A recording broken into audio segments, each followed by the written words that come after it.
So thank you all so much for coming to this inaugural Macaulay Honors College Story Slam. I'm Roblin Meeks, Macaulay's provost, and I'm so excited about tonight. The Macaulay community spans boroughs and backgrounds, is richly concentric, and is both intimate and vast. We launched the Macaulay Story Lab this year to help our outstanding students go beyond the numbers, the GPAs, the credits taken, the awards won, that are so often how honors students are seen. We want them to build durable, meaningful identities and to give voice and volume to their purpose. And in doing so, the Macaulay Story Lab can further reveal what is shared and what is unique among us so that Macaulay community can come to know itself better. Okay, so I'm of average height, so this is fine for me. As mentioned, my name is Rain. I am a trans man. And for 6 years of my life, I played water polo very competitively. I played it, and I was, in fact, a junior Olympian. I was a goalie, and I went all over the East Coast. And the thing is that even though I played water polo for so many years, I can still remember, maybe not my first, but definitely my second day. I was 12 years old. I was in the pool at Long Island University in the shallow end. Side note, when you play water polo, no shallow end. It's 7 feet deep at minimum. So not knowing what on earth I was doing, I'm in the pool, and the coach scans the faces in the pool, and he looks at me and he goes, "You," he had an accent, you are new. Get in the goal." So I get in this goal. It's inflatable. It's 10 feet by 3 feet. That's the size of all water polo goals. And my feet are touching the bottom, which is not how that works. But I'm touching the bottom, and people are throwing stuff at me, and I block a few, and I'm like, hey, maybe I'm not so bad at this. And we have practice. We go into the end of practice scrimmage. So it's a play game. It's with everybody. And the 16-year-old boy, remember, I'm 12. This 16-year-old boy, his name was Richard. He's getting close to the goal. It's a super intense game. He picks up the ball. He chucks it super fast over his shoulder. It hits me full in the face. I can feel the lines of the ball in my skin, and I can taste rubber. And then I decided, yeah, let's do this for years. And so for the next 6 years, water polo was my life. I mentioned I traveled a lot. I've traveled all over the East Coast. I've traveled to California. One summer I worked a full-time job, and then I would go to practice after the end of my shift. Yeah. And that was so much fun. It was incredible. It was everything that I wanted to do. It was high octane and full of community. Everyone at that age, we were all in that together, and we would travel together and play together, and everybody knew everybody else, because water polo on the East Coast is pretty small, guys. On the West Coast, absolutely not. But on the East Coast, you kind of know everyone eventually. And then something changed. When I was 16 years old, I came out as transgender. I had been thinking about it for a while beforehand, because that's kind of how it happens. It doesn't just pop into your head like, hey, maybe I'll try this. No. It sits there, and it sits with you, and you don't really know what that is. And I felt it, especially at practice, in the locker rooms. I was like, why is everybody so comfortable and I'm not? In the pool, coaches would say, all right, ladies, let's huddle up. I'm like, what? No. All right, guys, let's go. That's much better. And we would do all these things, and it just felt worse and worse. Water polo is a very gendered game. In professional teams, you don't have co-ed. And even if you do have co-ed in practice circuits, people aren't really nice to someone they perceive as female. And this was my life, and it turned from, guys, water polo is my life. This is exactly what I want to be doing, to, oh God, is this my life? And it culminated in one day. I was at practice. I'd been feeling this for a while. I'd been out to myself. I'd been out to my family, out to my friends at school. I told no one in water polo this. And I'm at practice. I'm warming up, and this guy, he's in the pool. He's looking at me. He picks up the ball, and he chucks it. And I feel it, I hear it go by my head. It hits the metal post, and ricochets, boom, right into the back of my head. And I don't immediately pop back up. See, in water polo, as a goalie, you take hits. You take them to the face, you take them to the chest, you take them to the arms. You shake it off and you keep going, and I couldn't shake that off. I got out of the pool, nobody asked if I was okay, and I walk over to, not my coach, but my friend's mother, and I say, "Can you please call my mom? I need to go home." And the thing is that even coming out was also related to water polo. I remember this vividly. I was in the car with my mom on the way to practice, and I kept stressing, and it culminated in us pulling into the driveway and me saying, "I don't want to go in there." And she says, "Why? Is everything okay?" And I go, "No, I can't go in there because I'm not a girl." And then it kept going. I felt all those things. And with that hit, when I needed to call her, I got my first ever concussion. Yeah. And I think the best way to describe it is a rubber-coated revelation flying at me at high speeds. Because what on earth am I doing spending my life and my time and my energy in a place that doesn't want me there, in a place that I don't want to be and that doesn't see me? That's not how I wanted to live. So I stopped and I left and I didn't play water polo. I didn't go in water for an entire year. I didn't go in a pool. I didn't go to the beach. I didn't do any of that. And it used to be my life. I used to spend every summer at the pool, swimming, every summer, practicing, every single day, 2+ hour practices. And then I just didn't. So you may be asking, well, what's the point of this story? And that's a good question. It's rhetorical. Don't answer, please. So after thinking of things and sitting with myself for a while and finding people who care about me, finding people who know me for myself, who always refer to me as Rain and say, "What's up, man?" Or, "Hey, how's it going, dude?" Those aren't the only things that make up my identity, but it feels so much nicer to be seen as who I am rather than having to prove it to someone who wants to hurt me for not being that. So, this past summer, I had a job as a swimming instructor at the pool where I learned to play water polo. And everyone called me by my name, and I loved being in that pool, and I loved helping kids learn how to swim. And I finally felt like myself in the water. I didn't need to assign my worth to water polo. I didn't need to assign my worth to people who didn't see me, who didn't care, who didn't want me there. Because these people want me here, and I wanted to be here. And I'm happy to be here, not just in water polo, but in who I am. Thank you very much.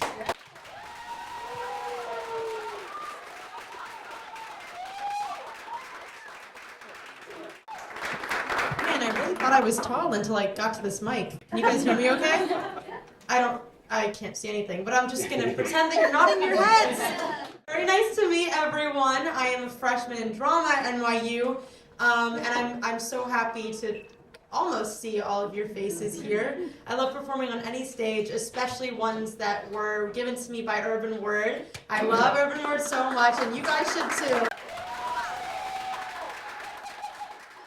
A lot of my work has to do with my culture. It's a really big part of my life. And being from the South, I spent a lot of my life kind of shunning that part of my culture, regarding myself as anything other than Indian. And then over time, I was like, well, everyone is going to perceive me that way regardless. And it's something that I should be proud of because it's something I know a lot about. It's something that's intrinsically rooted in everything that I write about and perform. And it's something that not a lot of people talk about. So it's important for me to perform it if no one else is going to. This poem is a testament to that. It's about my grandmother. Seeing that she recently lost her husband, and I appreciate my grandfather and my family back home very much. Though I don't get to see them terribly often, they're always in my thoughts and always in my prayers.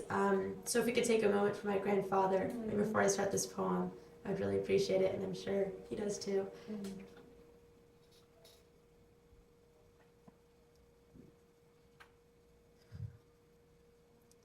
This poem is called My Dodda in a Day. Dodda meaning grandmother in my language, Tulu. And it's kind of a testament to what her life is in comparison to mine and my mother's living in the States. The clouds part. My grandmother is on the move. Her locks flap in the wind. She hides the flaps on her skin. She always finds a way to burrow inside herself, to position her limbs in the shadows of the sun. She runs faster each time reality catches up. When India rises from its trout-lipped slumber, her basket is already filled with buds. Jasmine sugarcoats her strained smile. She'll have to turn the corners by noon and prepares to string themselves to garlands. Dodda works its milky color to a lather, scrubbing until a bumpy rash of rose envelops her brown. Not cream. She'll try again tomorrow. At 11, she bustles down flights of stairs, kneading dough until the salt that drips from her face is enough seasoning, until the blood that washes over her hands hides the henna, tinges the dough sindoor-colored. So she sweeps a mark across her forehead and prays, clasps her hands together, asks for a new face. When the clock finally chimes 12, she dons 4 tiffins of lunch and wears a crimson sari to wash out the weakness. Churlia wafts in from the summer heat from the neighbor's house next door. She's forgotten what it's like to sing and listen to music. Puri Flower coats the floor as she dances across the living room. Her feet are quick. Her husband's are quicker. When he's through, her wavering teeth, more ocean than stronghold, attack their own hands over and over and recrudescent waves over and over and 3 p.m. and she practices teetering spoons on her palms to prepare for the weight of the world on her shoulders. Her daughter-in-law grows grayer and frailer by the day, men like a little meat on the bones, more cooking for Dodda. Her niece, who once painted the solar system on her eyelids, let her planets get lost on Earth. The ones who aren't pretty have to be smart. Dodda can't marry them off right away. And her daughter, my mother, who ran at the same time as she does every morning to connect with the life she once knew, shuffles down gated neighborhoods in neon Adidas, while Dodda turns around to watch for hungry eyes in sandals that peel at the heels. The nightjar sings in tune with her landline. Quiet, subliminal darkness unfolds the cloak of nighttime. 13,000 miles away, my sister and I are greeting the sun. We prattle about carnivals and tank tops, about new dreams and opportunities, about our goals, about our lives. Dodda, when will you come to see us? Soon, Magaru, soon. And then she tucks herself in with a blanket that steams like rice and dreams her wishes into our realities. Thank you, guys.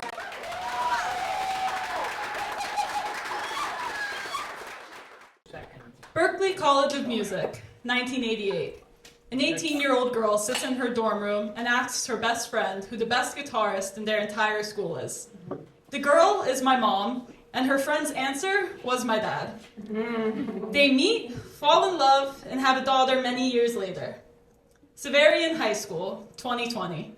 Their daughter sits panicking in an unfamiliar bathroom stall, unable to go back downstairs and sign up for beginner guitar ensemble. I was just in my high school's music office for the first time talking to the music director. I was stalling by asking him all sorts of questions. How do I rent a guitar? When would the class be held? Would I have to perform? Does it count as an art credit? I did all but look down at the loose leaf paper on the desk in front of me that had the names of the students who wanted to register for the class. But he was insistent, annoyingly encouraging that I should really sign my name and that he knew I would, but I couldn't. So I said I'd think about it, and I walked upstairs to the bathroom. My stomach was turning. My eyes were tearing up. My breath wasn't coming out quite right. I envied the other kids where guitar was something that they could just do. They didn't worry about their parents hearing every mistake, knowing exactly what note was wrong each time. I grew up hearing my mom singing around the house flawlessly, and my dad perfectly playing piano and guitar from his music room what felt like 24 hours a day. Despite my parents always supporting me, I felt like I could not live up to them. Both coming from a top music school, they frequently critique popular musicians, so I figured they'd do the same to me. They also both started playing their instruments at 7, so I always heard that that was the age to start and assumed I was starting too late and there was no use because I'd never catch up and amount to anything that they would be proud of.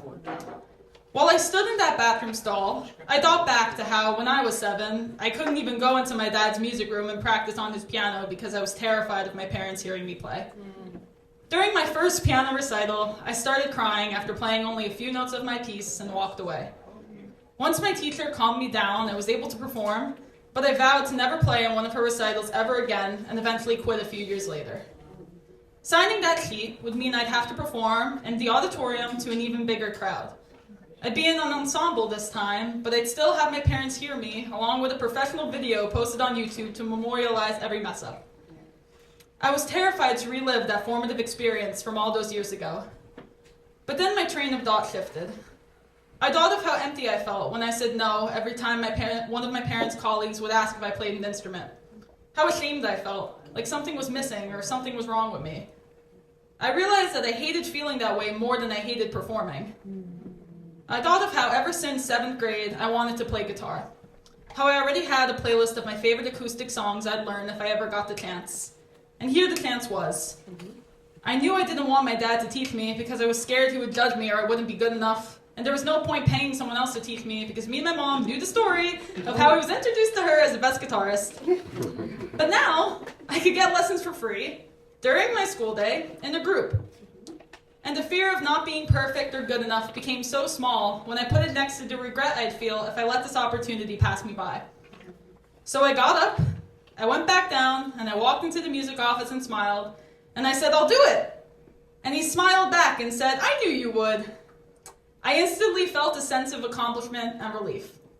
But was it all smooth sailing from there? Absolutely not. I was scared to play with a guitar pick at home because I didn't want to be heard. I stressed over getting the perfect recording for every band lab assignment, and I even had a panic attack during one of my Zoom sessions of the class and had to leave early. But by senior year, I was in advanced guitar ensemble and sang in my high school's rock band.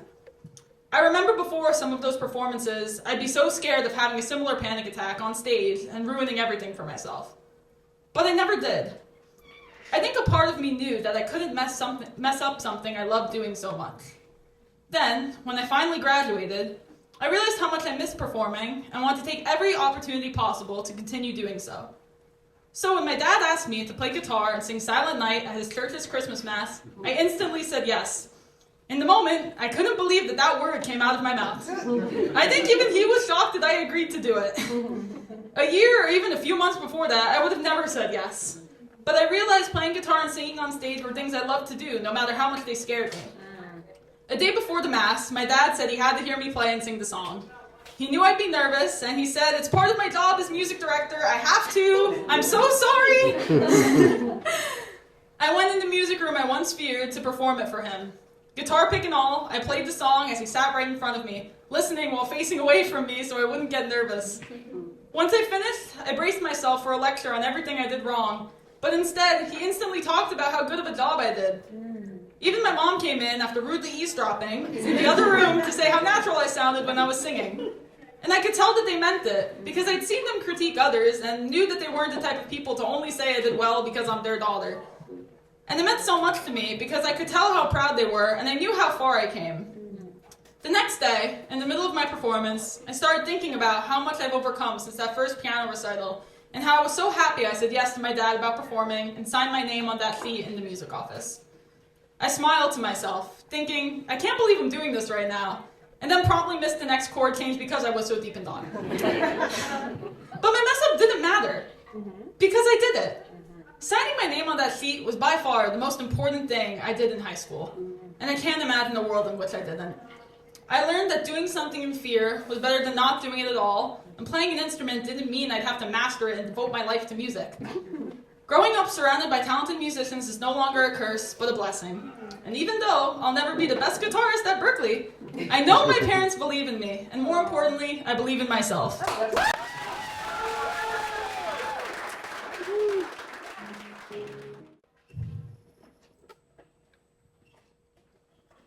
When my mother's family left their country in search of a better life, they moved into an old apartment in Brooklyn. It was a one-bedroom, the kind of space that carried the echoes of shared walls and life, unfamiliar to those raised behind iron curtains. In that bedroom, my mother, her brother, my grandparents, my great-grandparents, my grandfather's 5 sisters, their children, and their children's children. The rest stayed back home. Years later, some moved out, some passed on, but the core remains. My grandparents on the 3rd floor, my uncle on the 5th, and my great aunt on the 7th. I would mediate between them, native and the product of my own environment, paint peeled like old ideologies, and silence was no longer a mandate, but a choice. Every Friday, I'd go to my grandparents on the 3rd floor for Shabbat. I'd be sent up to the 5th floor to bring food for the table, and then back down. Never the 7th. My grandmother and her sister were locked in the Cold War. My great aunt wouldn't come down unless her son was invited, but he'd long since moved to another country. One of smoke, streets, and forgetting. So she stayed upstairs, with boarders, plates full, but not complete. Fridays became weekends. I'd go to the 3rd floor to hang out with my cousins, or as I'd call them, spirit siblings, and we'd play Mafia. I was always the nurse, but I could never save anyone. One Demas committed catalepsy, thinking if he played dead, he would wake up and be the last one standing. But we beat him with spades and yelled that he can't cheat fate. So he got mad and went to the 5th floor to play with Mafia, along with my uncle's baby. But she couldn't hold the cards, so we brought him back to the 3rd. It became muscle memory. 3rd floor, 5th floor, back down. Never the 7th. I wanted to go up to the 7th floor to see my great aunt, to bring her back to her second home. But I could never go past the 6th floor. With boarders, my plate was full and not complete. Weekends became weekdays, and I'd receive a call. It was my grandmother. Her, alongside my mother, her brother, my grandfather's 3 sisters, their children, their children's children, and their children's children's children. They were all on the 7th floor. My great aunt was murdered by her son. The son who'd been swallowed whole by smoke, streets, and forgetting. It was after everything ended that I went to the 7th floor alone. But my great aunt wasn't there. She was brought back home. When my mother's family left their country in search of a better life, they moved into an old apartment in Brooklyn. It's a 1-bedroom, the kind of space that still carried the echoes of shared walls and life, now familiar to those raised behind iron curtains. Now in that bedroom lies my mother, her brother, my grandmother, my sister, my 3 brothers, my spirit brothers, and my spirit sisters. Some will move out, and some will pass on. But the core will remain. My childhood on the 3rd floor, my legacy on the 5th, my memories on the 7th. And I would mediate between them, native and the product of my environment, paint peeled like old ideologies, as silence was not mandated, but it was my choice.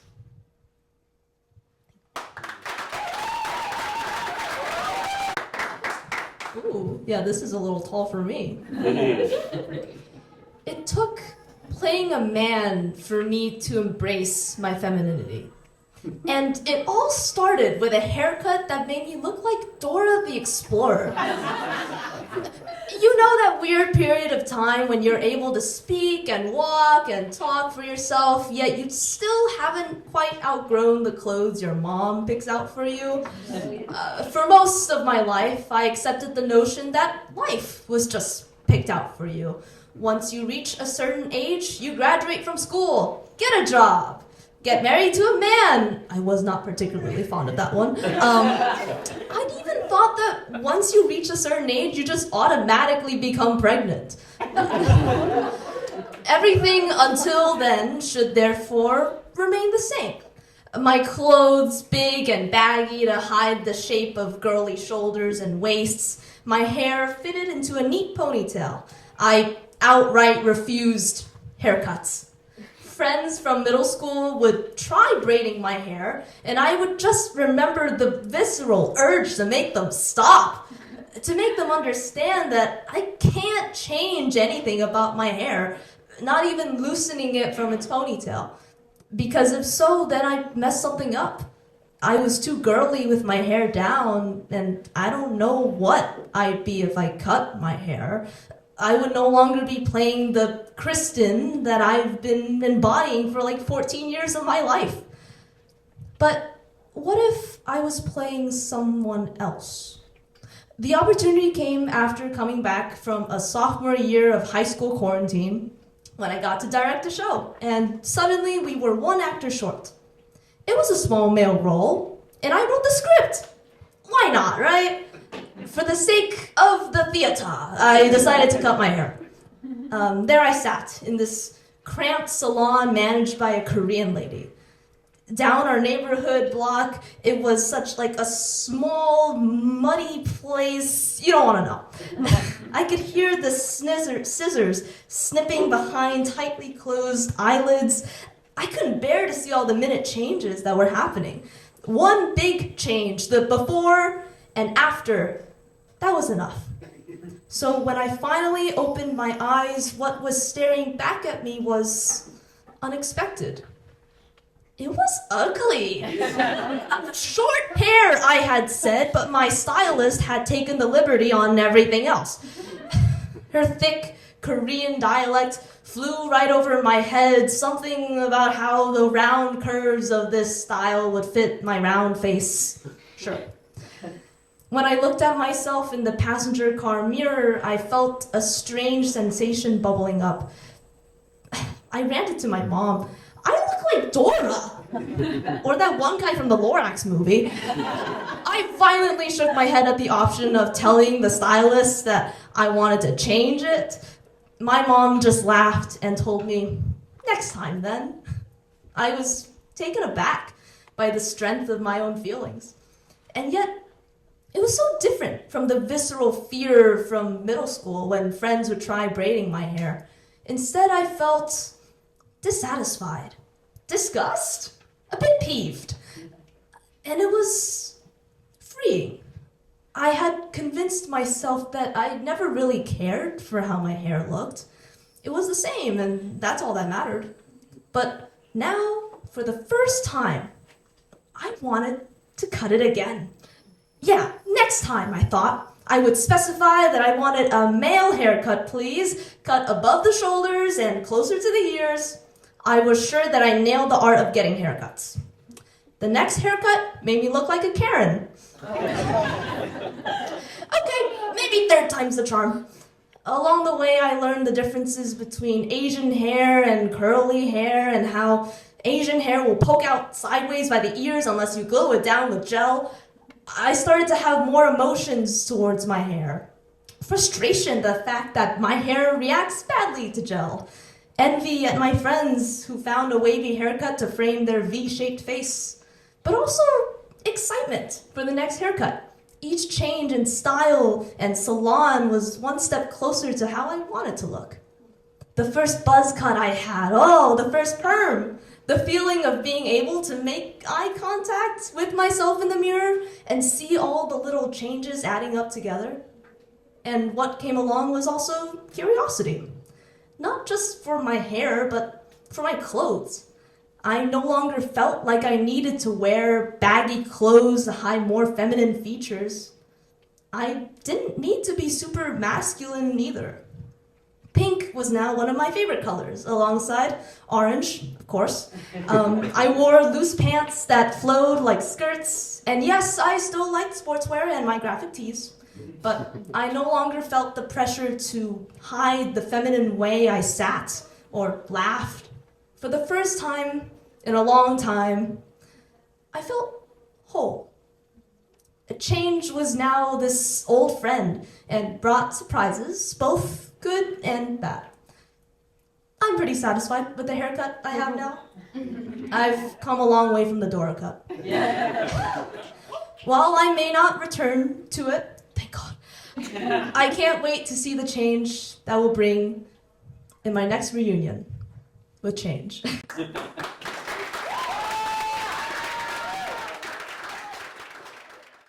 If you guys get jacket deja vu, it's because this is Rain's jacket. So thank you, Rain!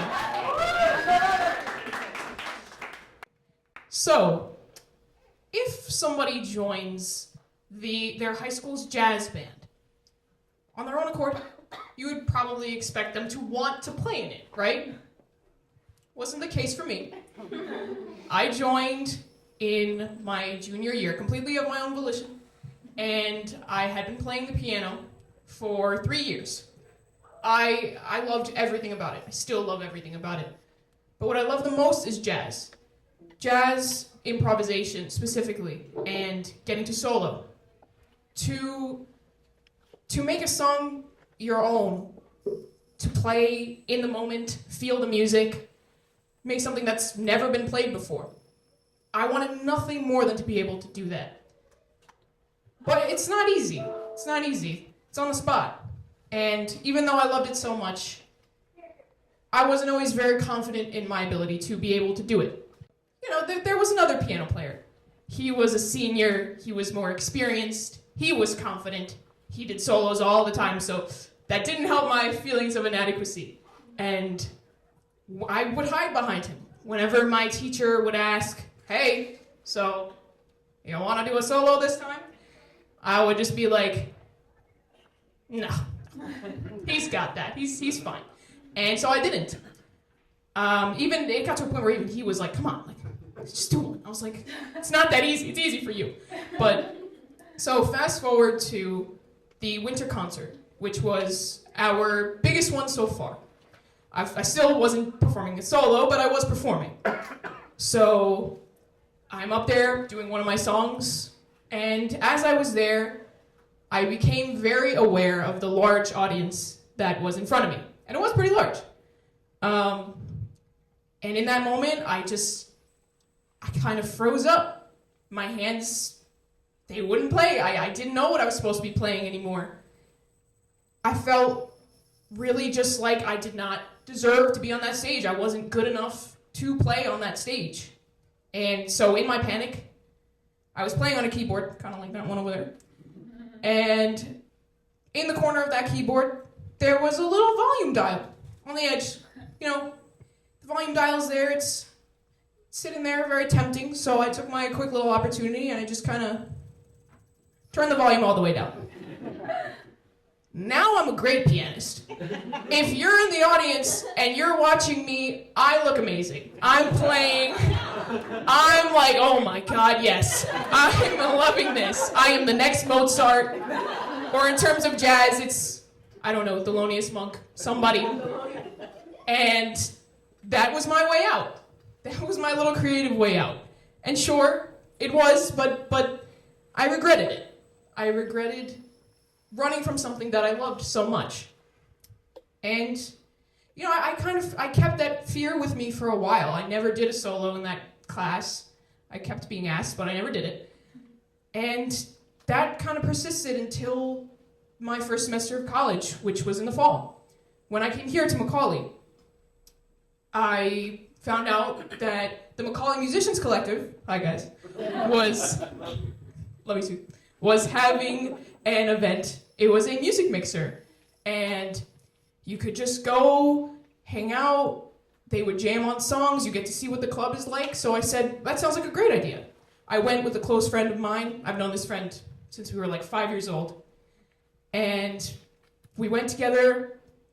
People were hanging out. It looked very fun from the stage. You know, they were all playing, jamming on songs, but I still couldn't shake that feeling that I couldn't do it. You know, I didn't want to do it. I wanted to, but I didn't. I was watching them and I was kind of eyeing the piano, but a lot of people were congregating in the crowd, so that's where I stayed. Until, lo and behold, coincidence, one of the members comes down from the stage and he's like, hey, does anybody play the piano here? We need a piano player. Of course. So Now I'm looking around, I'm like, the pressure is on. I'm like, is somebody gonna say something? And nobody does, so I'm like, okay, if I have to. And I kind of just raise my hand, I'm like, yeah, I play sometimes. And my friend, he looks at me and he's like, sometimes? What are you talking about? You practice every day. Give yourself credit. So that stuck with me. I was like, you're right. I was still afraid, but I did it. I went up on the stage. Even as I'm going up, I'm like, bear with me, please. I'm not that good. Just give me a chance. And so I get to the piano, and they're like, we're gonna play a blues. You guys know I love doing blues. I do. It's my favorite. And so that got me excited. But I was still afraid, of course. But this time I was like, you know what? You gotta just do it through the fear. And so I did. We started, we were playing and I was doing accompaniment and it was going well. I liked what I was playing. I was feeling the music, which is what I want. It's always the goal. And then, I got signaled to do a solo. And I was like, okay, well, I guess this is the moment I'm gonna do it. So I'm already up here and I did it. I started with the blues solo and I really liked it. Getting to play with other people like that, creating a sound that we made together. We're communicating with each other through the instruments. It was great. And I really, really liked that solo that I had. It was just, all of it was a great day. I was getting applause from people. I was getting nods from the musicians. They nod like this when they like what you play. They're like, yeah. I was getting all of that. And it just felt really good. And in that moment, I realized, like, you know what? I can actually play the piano. I have been playing for like 5 years now. Maybe I can do this. And, it just stuck with me through there. And I was proud of myself in that moment because I was letting fear of not doing the music enough justice prevent me from doing it at all. And it's like, if you don't do what you love, you're not going to get to experience it. You're not going to get better at it. You're not going to have fun with it. So, I was so obsessed with either being amazing at it or not doing it at all. And in that moment, I didn't have to be like the world's best child prodigy. I just had to play what I knew in that moment, and I did. And that is something to be proud of because I gave something I loved my everything. So I think, what you have in any moment is valuable. It is valuable no matter what stage you are at. So don't let yourself be the one to, turn down your volume dial. Thank you.